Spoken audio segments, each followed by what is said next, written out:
Jadi kalau di sini, di konten saya pun mengatakan bahwa akadnya dulu deh lakukan. Mau itu di istilahnya diliput atau tidak, kesampingkan itu tadi.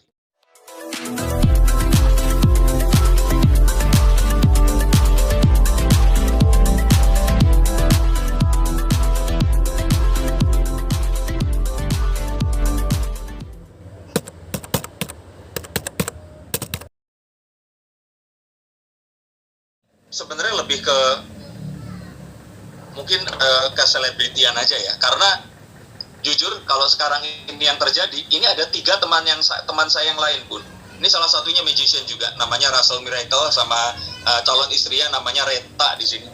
Itu sudah menggembar-gemborkan juga pernikahannya dan akhirnya batal, Mbak. Jadi kalau menurut saya sih, kalau dalam kondisi pandemi seperti sekarang ini, kita bolehlah bikin exception, bikin pengecualian. Tapi kalau kita lihat ke belakang di sini, ada terlalu banyak pamali yang hadir, mitos yang hadir. Kayak misalkan nih, kita itu dilarang mengadakan satu pernikahan di bulan Safar. Bulan Safar itu kalau nggak salah sekitar bulan September ya, kalau nggak salah nanti itu.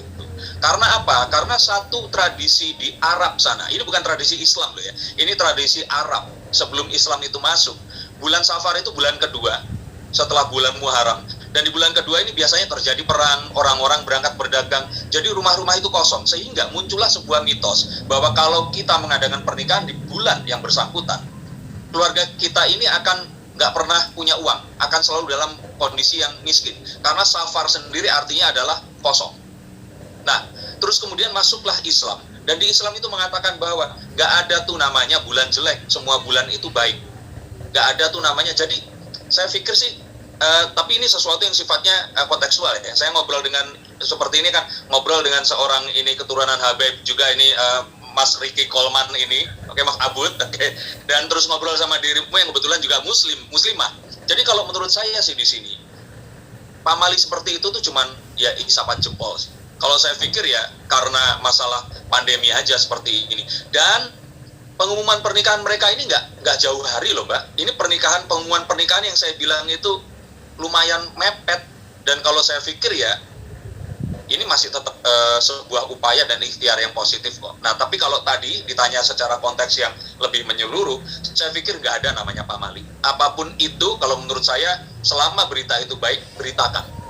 Bahkan misalkan hamil baru 1 bulan, nggak apa-apa, beritakan. Karena apa? Siapa tahu akan didoakan.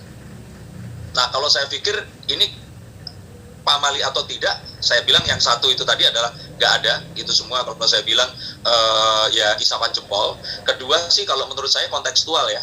Kalau seandainya pamer bahwa nanti kalau aku punya anak mau aku ajak ke sini, terus didengarkan oleh orang yang sudah 5 tahun, 7 tahun, 8 tahun nggak punya anak. Nah, itu kalau saya bilang kontekstual ya, jadinya itu jadi sesuatu yang kurang etis. Tetapi kalau seandainya dalam kasus Rizky Bilar dan Lesti, saya bilang malah ini sebaiknya diumumkan. Karena apa? Kan kita melihat sekali kemesraan mereka. Kebayang nggak kalau kemesraan seperti itu, mereka nggak pernah ngumumin pacaran, terus mereka nggak pernah ngumumin pernikahan, dan kalau ini tidak diumumkan, saya pikir itu malah jadi satu presiden yang lebih negatif dibandingkan Pak Kamali itu sendiri. Sorry kalau panjang.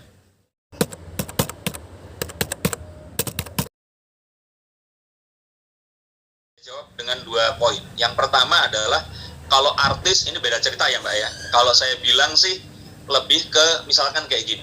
Kalau orang awam, nomor polisi mobilnya difoto masa bodoh amat, Mbak. Betul nggak? Tapi begitu artis, mereka tuh nggak mau nomor polisi mobil mereka ini ketahuan.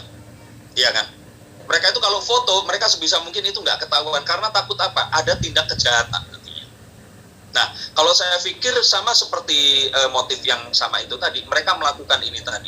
Kalau mereka mengumumkan tanggal pernikahan dan sebagainya, takutnya nanti misalkan nih, tiba-tiba ada orang yang berniat buruk melakukan sesuatu di tempat itu tadi. Orang-orang yang artis, pejabat dan sebagainya, mereka itu nggak mungkin itu mencapai ke titik di mana mereka itu berada tanpa mereka membuat musuh di perjalanannya. Misalkan begini, kamu kerja sekarang di mana? Sudah berapa tahun kerja di situ? Saya yakin 100% teman kantormu nggak akan suka semua, maksudnya nggak semuanya suka kepada dirimu, pasti ada yang nggak suka, betul kan? Apalagi orang-orang seperti ini. Jadi kalau menurut saya ini lebih ke masalah keamanan. Nah, tapi yang lebih menarik adalah faktor yang kedua. Kalau saya pikir mereka ini seperti itu adalah karena mereka ini apa ya Mbak ya? Ada namanya itu buyer remorse lah kalau dalam istilah marketing atau selling. Jadi orang kalau sudah beli barang itu tuh terkadang dia ini menyesal. Atau kalau tidak, dia pas mau beli barang Mbak, ini tuh kayak menjelang titik akhir dia mau istilahnya membuat komitmen dengan oke, ini misalkan saya mau beli mobil nih, saya punya uang 300 juta, pilihannya ada 5 mobil. Itu mendekati waktu kita mau beli Mbak, kita tuh pasti mikir gini, bener nggak? Bener nggak? Bener nggak ya? Terus kita browsing, kita nyari tahu kelemahan mobil ini apa, kelemahan mobil ini apa, dan akhirnya apa? Semakin mendekati, kita itu malah ketakutan, dan akhirnya kita tidak membuat komitmen yang tadinya mau kita berikan. Makanya dari semua kejadian itu tadi yang berulang kali terjadi, orang-orang tua kita dulu melakukan apa yang dinamakan dengan dipingit. Gunanya apa? Biar mereka tuh nggak keluar-keluar terus pengaruhi pikirannya sama orang lain, Mbak. Nah, tapi kalau sekarang terjadi dipingit, ya sama aja kalau handphonenya nggak disita. Jadi kalau menurut saya terjadinya hal seperti itu adalah saat kita mau mendekati sesuatu yang kita harus memberikan komitmen, kita itu merasa kalau diri kita ini bener nggak ya? Jangan-jangan nanti salah, bener nggak ya? Pasti begitu, pasti itu yang terjadi. Aduh, ini bener nggak ya? Aku akan nikah sampai mati loh, nanti aku akan sama dia terus loh, tidur bareng sama dia loh, dia akan lihat loh aku nanti jeleknya seperti apa, dia bisa nerima aku nggak ya, nanti kalau ternyata dia nanti nggak suka lihat aku yang misalkan nih nggak percaya diri tentang apanya, itu pasti akan terjadi. Dan ini adalah penyebab, kalau saya bilang nggak satu-satunya, tapi yang terbesar saat kita akan mau menikah, itu terus tiba-tiba itu semua jadi batal.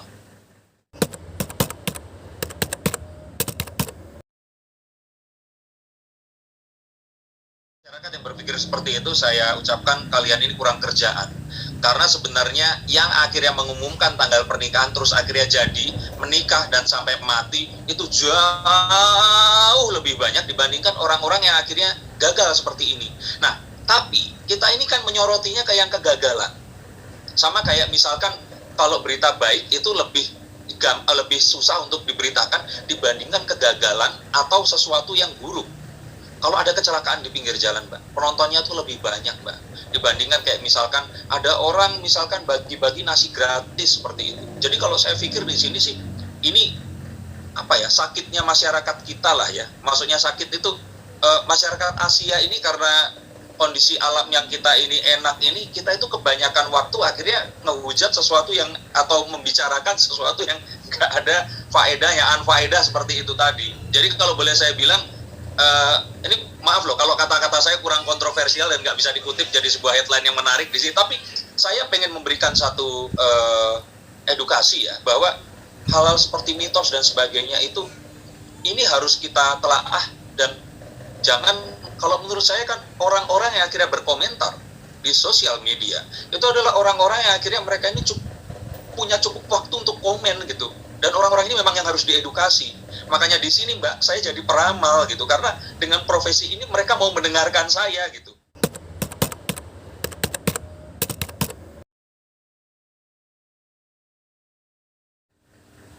Jadi mereka insya Allah akan menikah tahun ini.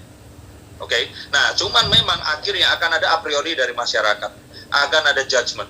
Dan kalau menurut saya di sini judgementnya adalah kenapa sih harus dikomersialisasi? Kenapa kok harus mengikuti TV? Karena kan yang membuat ini tertunda itu salah satunya adalah karena ya mereka punya sebuah kontrak dengan televisi ini tadi. Jadi kalau di sini di konten saya pun mengatakan bahwa akadnya dulu deh lakukan. Mau itu istilahnya diliput atau tidak, kesampingkan itu tadi. Ini adalah janji suci di depan Tuhan. Lakukan terlebih dahulu. Karena, saya lebih suka menyebutkan seperti ini. Sesuatu yang baik kalau ditunda, itu kebaikannya akan berkurang. Jangan lupa ya di subscribe dan nyalakan lonceng notifikasinya.